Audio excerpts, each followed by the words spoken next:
Here's an easy zero-waste hack to revive stale bread.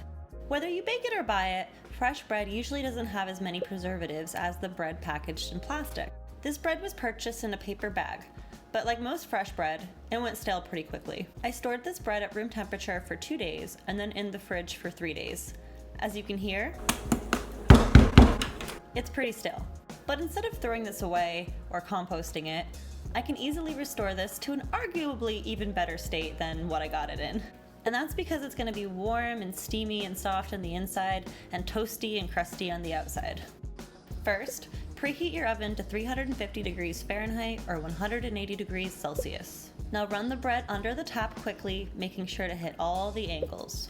You don't want the bread to be over-soaked and soggy, just damp on all ends. Now, bake the bread.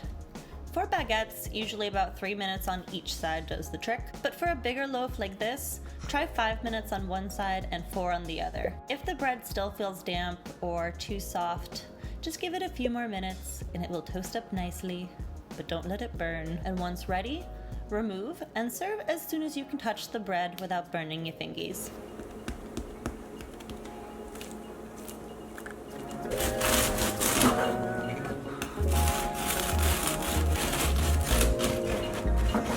And from a stale loaf of bread, I have a perfect piece of toast. Crunchy on the outside, soft on the inside. Now apply your favorite topping or schmear and consume.